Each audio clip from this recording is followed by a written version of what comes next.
I was a fairly decent student coming up. I wouldn't say I was spectacular, but I did have a fairly early knack for biology. The biological sciences just sort of drew me in. I like to understand how mechanisms work, and for that, some people like to, take things apart and fix them and then wind up being engineers.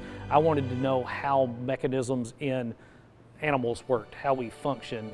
I always had a fascination with ecosystems, how everything knits together, how things are designed to work in unison in space and time and in nature.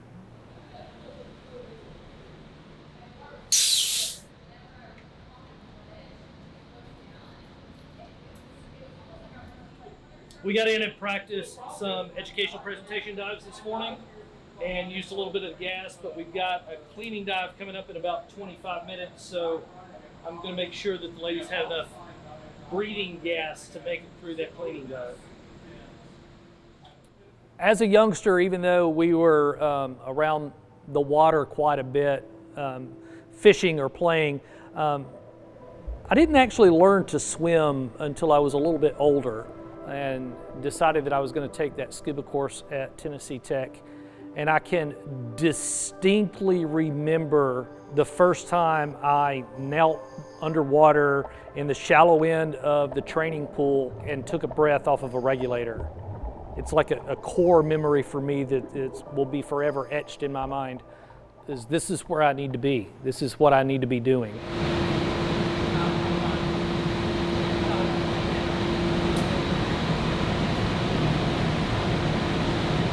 So I guess Lauren's you're gonna practice first, and then come up and swap places, and you're gonna have time to practice, and you're gonna choose to guard.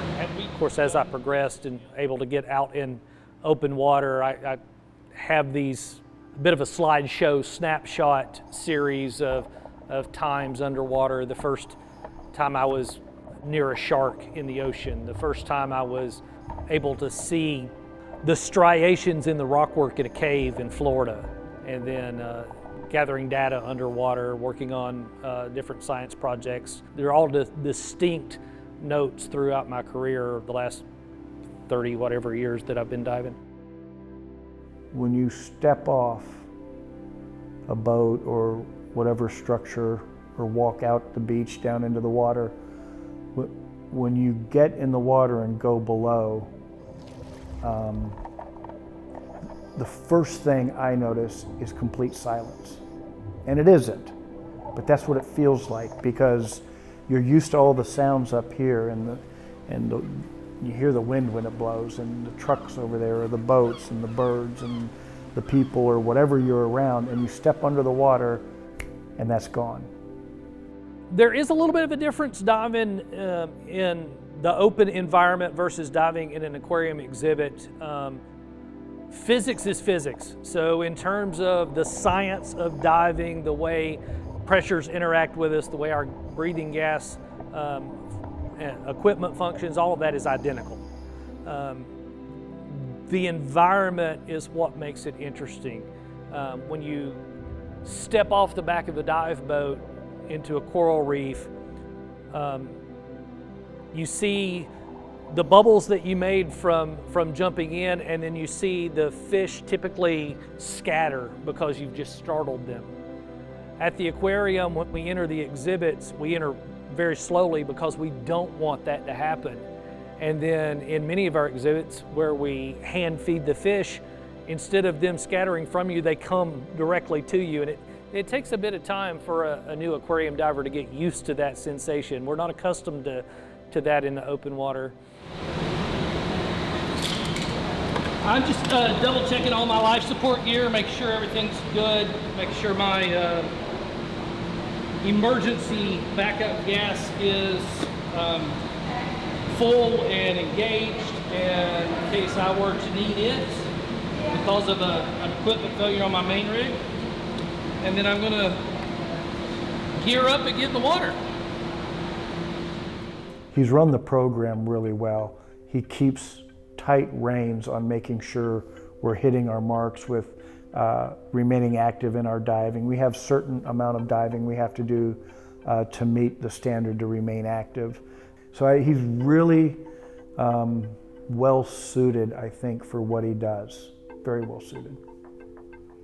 In addition to the volunteers that we have as part of the dive program at the aquarium, and those volunteers come from all walks of life. In terms of staff, paid staff that dive as part of their job, all of the fish biologists dive as part of their job. Some of the biologists on the forest side of the husbandry department dive as part of their job. My job as the manager of the program, Chris and I as instructors, our primary focus is to make sure everything that has to happen underwater is done so safely, and everybody has the training and the skills that they need to do it. And then to give those tools to people, regardless of what their position might be. If part of that job is to do something in the water, we facilitate that. Having someone running our dive program that also can read what's going on from the biology side is invaluable. And having said that, you know, as I've mentioned, the way he runs our program is one of the premier programs in our industry. We simply could not maintain our habitats without being able to get in the water. Anyone who's kept a fish tank at home understands that you've got to go in and scrub the algae off of the windows. Regardless of what it is that we're doing, though, that guest engagement, that interaction is vital to what we do. Being able to see a young child's eyes light up because they know that somebody's underwater in there with those big sharks, those little sparks, those little moments of enlightenment that happen when you're 4, 5, 6, 7 years old are what turn into creating the next marine biologist or the next environmental steward that's championing what we are all about here at the aquarium. So those moments are, I would argue, equally as important as maintaining the exhibits for the health of animals. Life as we know it on this planet has to have water. So I hope what almost everyone gets coming through the aquarium, if we all do just a little bit to try to reduce our pollution and do what we can to make sure our water sources stay healthy, then we can all make a big difference together. I come to work every day excited about what I get to do, who I get to interact with. If we're developing a new exhibit, if we're looking into caring for a different animal, if I'm meeting a new group of volunteers that have just come into the program, if I'm teaching a class, I don't know how anyone would work at a facility like this and become jaded. And you know, it's only been 30 years. Surely I've got that many more ahead.